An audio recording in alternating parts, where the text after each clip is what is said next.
Friends, welcome to पीशियम classes. आज हम लोग पढ़ने वाले हैं chapter 4 light chapter, class 10 ICSE Selina book का। तो इसमें सबसे पहले हम लोग का टॉपिक में हम लोग को पढ़ना क्या है, सिलेबस में है रिफ्रैक्शन ऑफ लाइट पढ़ना है एंड ये ग्लास ब्लॉक से एंड ट्रायंगुलर प्रिज्म से पढ़ना है। तो इसके लिए पहले हम लोग को रिफ्रैक्शन अच्छे से समझना होगा। रिफ्लेक्शन इसके पहले हम लोग पढ़ चुके हैं। रिफ्लेक्शन एंड रिफ्रैक्शन क्लास 8 में भी हम लोगों ने पढ़ा था रिफ्रैक्शन के बारे में।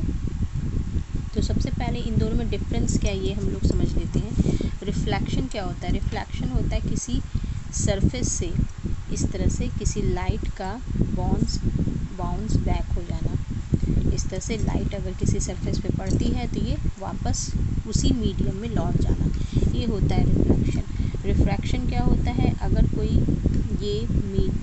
इस तरह से कोई दो मीडियम को सेपरेट करने वाला लाइन है, इसके ऊपर अलग मीडियम है, इसके नीचे अलग मीडियम है, तो लाइट एक्चुअली क्या होती है, जब एक मीडियम से इस सरफेस से ये टकराती है तो कुछ लाइट इसके अंदर भी चली आती है, मतलब दूसरे मीडियम, ये मीडियम नंबर 1 है, ये मीडियम नंबर 2 है।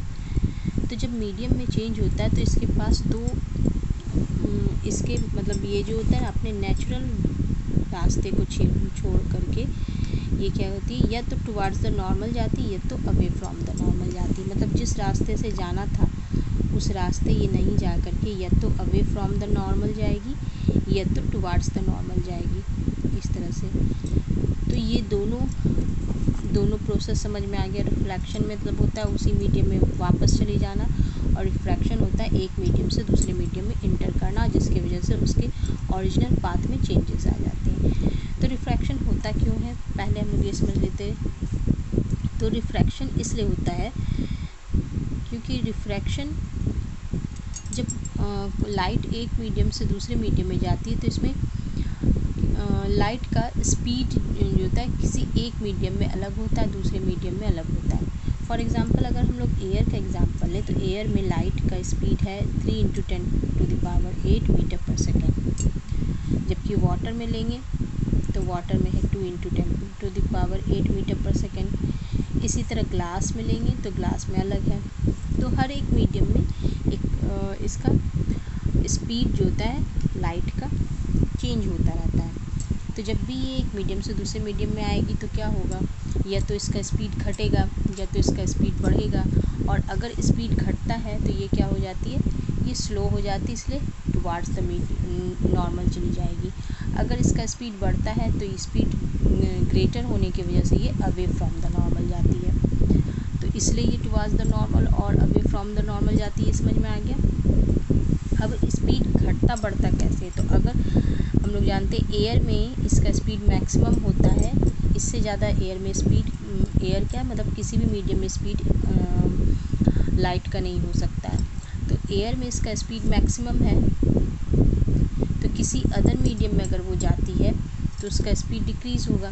तो अगर ये एयर से वाटर में जा रही है, ठीक है, एयर से वाटर में अगर लाइट जा रही है तो एयर में क्या है, इसका स्पीड मैक्सिमम है, इसका स्पीड स्लो हो रहा है। तो इस जहाँ पर इसका स्पीड स्लो होता है उस मीडियम को हम लोग डेंसर मीडियम कहते हैं, डेंसर मीडियम। और जहाँ इसका स्पीड ग्रेटर है, मतलब स्पीड ज़्यादा से कम हो रहा है, तो जहाँ ज़्यादा है उसको रेयर मीडियम कहेंगे, जहाँ कम है उसको डेंसर मीडियम कहेंगे। तो इसी तरह हम लोगों ने क्लास 8 में भी पढ़ा था इस तरह से कि ये अगर रेयर मीडियम है दैट मीन्स एयर है, और ये डेंसर मीडियम है, कोई भी मान सकते हैं, ग्लास, वाटर, कुछ भी है। तो जब भी रे इधर आती है इस मीडियम से, ये स्ट्राइक करके अंदर दूसरे मीडियम में ट्रैवल करेगी, तो रेयर से डेंसर जा रही है तो क्या होती है, टुवार्ड्स द नॉर्मल, क्योंकि ये स्लो हो जा रही है, हाई स्पीड से लो स्पीड हो रहा है तो स्लो हो जा रही है, इसलिए टुवार्ड द नॉर्मल जाएगी, जिसको हम लोग इस तरह से भी याद करते हैं RDT वर्ड से, रेयर से डेंसर तो टुवार्ड द नॉर्मल। और इसके अपोजिट अगर ये इस तरह से जाती, डेंसर मीडियम से रेयर मीडियम में जाती, तो इस तरह से हम लोग लेते हैं, रे ऐसे आई और ये क्या हो गई, अवे फ्रॉम द नॉर्मल चली गई। अवे फ्रॉम द नॉर्मल जाती है। अब देखिए हम लोग रिफ्लेक्शन में हम लोगों ने पढ़ा था कि क्या होता है कि अगर ये इस तरह से हम लोग नॉर्मल ड्रॉ करते हैं तो एंगल आई जो होता है नॉर्मल और इंसिडेंट रे के बीच का एंगल आई, और नॉर्मल और रिफ्रैक्टेड रे के बीच का एंगल आर जो होता है, ये दोनों आपस में इक्वल होते हैं। बट इस केस में, रिफ्रैक्शन के केस में, ये इक्वल नहीं होते हैं। बहुत ही कम केसेस में इक्वल हो सकते हैं। जनरली क्या होता है कि ये आई से या तो ग्रेटर होता है आर, या तो स्मॉलर होता है। यहाँ देखिए, यहाँ आई क्या है, ग्रेटर है, क्योंकि इसको जाना था इस डायरेक्शन में। आई को अगर ये मीडियम चेंज नहीं होता तो वो कुछ इस डायरेक्शन में चला जाता। तो आई अगर आर सेम होना रहता, यहाँ आई है और ये आर है, तो इसमें सिर्फ साफ दिख रहा है कि आई क्या है, ग्रेटर देन आर है। और ये जो एक्स्ट्रा डिस्टेंस जो ये नहीं ट्रैवल कर पाया, मतलब ये जो जहाँ जिस पाथ पे जाना था उससे ये झुक गया, तो इसी को हम लोग कहते हैं डेल्टा, जिसको कहते हैं डेविएशन। ये अपने पाथ से कितना डेविएट हो गया, मतलब जाना था इधर लेकिन बट इधर आ गया, तो ये इतना एंगल से, डेल्टा एंगल से डेविएट हो गया अपने पाथ से, तो इसको हम लोग कहेंगे डेविएशन। इस केस में अगर देखें तो ये आई होता है, ये आर होता है, ये इस केस में आर ग्रेटर देन है आई। ठीक है, तो रिफ्रैक्शन क्यों होता है ये हम लोगों को समझ में आ गया। रिफ्रैक्शन इसलिए होता है जब मीडियम चेंज होता है, और मीडियम चेंज होने की वजह से क्या होता है, उसके लाइट के स्पीड में चेंजेस आती है। तो लाइट के स्पीड में चेंजेस आने की वजह से ही ये टुवर्ड्स द नॉर्मल या अवे फ्रॉम द नॉर्मल जाता है। अब रिफ्रैक्शन के हम लोग दो लॉ पढ़ेंगे। अब हम लोग ये जानते हैं कि ये जो होता है इसमें डेविएशन क्या होता है, डेविएशन इक्वल टू होता है आर माइनस आई। ठीक है, यहाँ पर आई ग्रेटर है तो आई माइनस आर होता है। अब हम लोग लॉ ऑफ रिफ्लेक्शन पढ़ेंगे। लॉ ऑफ रिफ्लेक्शन, दो लॉ ऑफ रिफ्लेक्शन है। पहला है कि ये इंसिडेंट रे जो होती है एंड ये नॉर्मल है एंड द रिफ्रैक्टेड रे, ये तीनों क्या होती है, एक ही प्लेन में होंगी। फॉर एग्जांपल ये वाई एक्सिस में अगर दिख रहा है तो सब तीनों वाई एक्सिस में होंगी। अगर एक्स एक्सिस पे है तो एक है, मतलब ये कुछ अपना एक ही प्लेन बनाएंगी, एक ही प्लेन में होंगी ये तीनों। दूसरा क्या कहता है, दूसरा ये है कि sine of the angle of i and sine of the angle of r, इन दोनों का रेशियो जो होता है ना, वो एक कांस्टेंट होता है। ये कांस्टेंट होता है, और इस कांस्टेंट को स्पेशल नाम दिया गया है जिसको हम लोग कहते हैं refractive index. Refractive index, and इसको म्यू से दिखाया जाता है, म्यू। अब ये म्यू में हम लोग ये भी हम लोग देखते हैं कि ये किस मीडियम से आ रहा है। मीडियम 1, मीडियम 2 मान लेते हैं, डेंसर मीडियम को मीडियम 1 मान लेते हैं एंड रेयर मीडियम को मीडियम 2 मान लेते हैं। तो ये क्या हो रहा है, 1 मीडियम से 2 मीडियम में आ रहा है, तो इसको बोलेंगे refractive index of medium 2 with respect to medium 1। तो ये हम लोगों का हो गया mu 2 1 equal to sine i by sine r. और ये म्यू का वैल्यू क्या बताता है, ये किस मीडियम में ये ट्रैवल कर रहा है, लाइट किस मीडियम से किस मीडियम में जा रही है, इसको बताता है। ठीक है, तो हम लोगों ने अब रिफ्रैक्टिव इंडेक्स के बारे में भी पढ़ लिया। अब ये रिफ्रैक्टिव इंडेक्स का कोई यूनिट नहीं होता है, ये हम लोगों को याद रखना है। रिफ्रैक्टिव इंडेक्स क्या है, ये यूनिटलेस है, डायमेंशनलेस है, ये यूनिटलेस होती है क्योंकि ये क्या है, दो सिमिलर एंगल है, साइन आई और साइन आर के रेशियो के इक्वल है। अब हम लोग पढ़ते हैं कि क्या होगा रिफ्रैक्शन अगर होगा तो इसके किसी भी लाइट के स्पीड, वेवलेंथ और फ्रीक्वेंसी में क्या चेंजेस आती है। वेवलेंथ हो गया ये लैम्डा, और इसके फ्रीक्वेंसी में क्या चेंजेस आएगी। तो ये सबसे पहले याद रखना है कि लाइट का स्पीड हम लोग जानते हैं चेंज होता है एक मीडियम से दूसरे मीडियम में जाने पे, लेकिन फ्रीक्वेंसी कभी नहीं चेंज होता है। फ्रीक्वेंसी ऐसा चीज़ है, ये कांस्टेंट होता है, ये ऐसा कैरेक्टरिस्टिक है लाइट का कि ये एक मीडियम से दूसरे मीडियम पे जाने पे कभी भी चेंज नहीं होता है। तो अब हम लोगों ने पढ़ा है v equal to f lambda या एन लैम्डा, तो यहाँ v चेंज हो रहा है बट ये कांस्टेंट है, तो क्या होगा, v अगर इंक्रीज़ होगा तो लैम्डा भी इंक्रीज़ होगा। v अगर डिक्रीज़ हो रहा है तो लैम्डा भी डिक्रीज़ होगा। मतलब अगर एक मीडियम से दूसरे मीडियम जाने पे स्पीड बढ़ता है तो वेवलेंथ भी बढ़ेगा, अगर स्पीड घटता है तो वेवलेंथ भी घटेगा। तो सिंपल ये हम लोगों को याद रखना है। तो क्या नहीं चेंज आता है, किस में नहीं चेंज आता है, तो फ्रीक्वेंसी में कोई चेंजेस नहीं आती है। ये हम लोगों ने पढ़ लिया, ठीक है। तो एक जब अगर हम लोग कहते हैं कि डेंसर मीडियम से रेयर मीडियम में लाइट जा रही है तो इस केस में क्या होगा, वेवलेंथ इंक्रीज़ होगा। तो वेवलेंथ इंक्रीज़ क्यों होगा, क्योंकि इसकी स्पीड इंक्रीज़ होगी, ठीक है। अब हम लोग एक और हम लोग म्यू का, तो एक हम लोगों ने देख लिया कि म्यू इक्वल टू होता है sine i by sine are.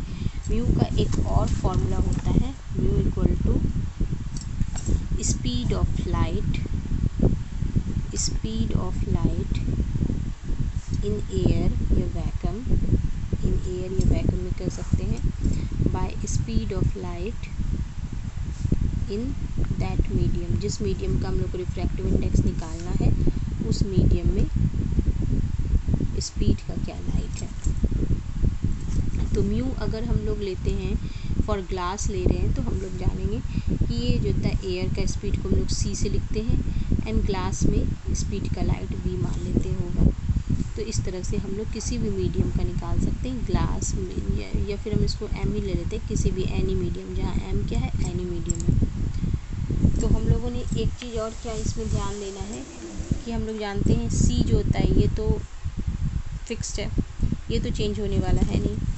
Change क्या होता है, वी, क्योंकि अलग अलग मीडियम में स्पीड ऑफ लाइट अलग अलग होगा, तो वी में चेंजेस आएगा, जिसकी वजह से क्या होगा, ये मैक्सिमम है, ये तो घटेगा नहीं, तो ये इससे हमेशा क्या होगा, छोटा होगा। तो म्यू जब हम लोग किसी भी मीडियम का निकालते हैं विथ रिस्पेक्ट टू एयर निकालते हैं, तो इस केस में हमेशा याद रखना है कि इसका वैल्यू हमेशा क्या आएगा, ग्रेटर देन 1 आएगा, 1 से हमेशा ग्रेटर देन आना है। फॉर एग्जांपल हम लोग देखते हैं ग्लास का अगर निकालेंगे तो ग्लास का स्पीड म्यू होता है 1.5, अगर वाटर का निकालेंगे तो 1.33। इस तरह से हम लोग निकाल के देख सकते हैं। फिर इसको हम लोग एक और तरीके से लिख सकते हैं, अगर हम लोग को निकालना है, ये तो हम लोग एयर के रिस्पेक्ट में निकाल रहे हैं, अगर हम लोग को दो अलग अलग मीडियम लेना होगा, एयर की जगह पे अगर हम लोग water with respect to glass लेते हैं तो उस केस में क्या होगा, तो हम लोग इसको water with respect to glass को हम लोग ऐसे लिख सकते हैं, speed of light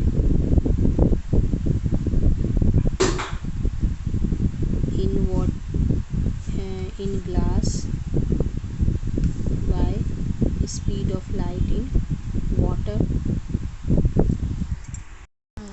speed of light in water with respect to speed of light in glass, water by glass का हम लोग रेशियो लेंगे। अब हम लोग जानते हैं कि वाटर का क्या लिख सकते हैं, हम लोग वाटर का स्पीड अगर निकालना है तो हम लोग इससे निकाल सकते हैं। अगर यहाँ वाटर का हम लोग को स्पीड निकालना पड़ता तो क्या करते हैं, सी को अगर वाटर के केस में निकालना पड़ता तो वाटर के लिए होता तो सी बाय वी हो जाता, तो v क्या हो जाता, v जहाँ वाटर का स्पीड है तो वी डब्ल्यू होता c बाय म्यू डब्ल्यू। तो इस केस में हम लोग वाटर के केस में ये वाला फार्मूला लिख सकते हैं, c बाय म्यू डब्ल्यू। उसी तरह अगर हम लोग को ग्लास का निकालना है तो उसमें हम लोग लिखेंगे c बाय म्यू ग्लास। इन दोनों को हम लोग अगर डिवाइड कर देते हैं तो ये ऐसे आ जाएगा, that means mu g with respect to glass with respect to water is equal to mu g by mu w। ये हम लोग किसी भी मीडियम के लिए इसका निकाल सकते हैं। इसको हम लोग निकाल के भी देख सकते हैं। अगर मान लीजिए हमको वाटर का निकालना है विथ रिस्पेक्ट टू ग्लास, तो इसका मतलब mu g by mu w लिखना है। ग्लास के लिए क्या होता है, ग्लास के लिए स्पीड ऑफ लाइट होता है, इस म्यू का वैल्यू होता है ग्लास के लिए 3/2 या 1.5, और इसके लिए होता है 4/3।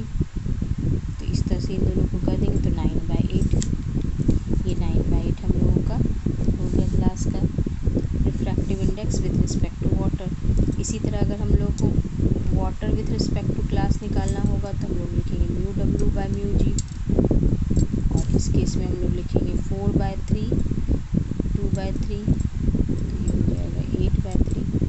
तो इससे हम लोग को क्या पता चल रहा है कि म्यू जी बाय डब्ल्यू ये रेसिप्रोकल है म्यू डब्ल्यू बाय जी, मतलब हम लोग इसको अगर चेंज कर देंगे तो ये इसका रेसिप्रोकल हो जाएगा।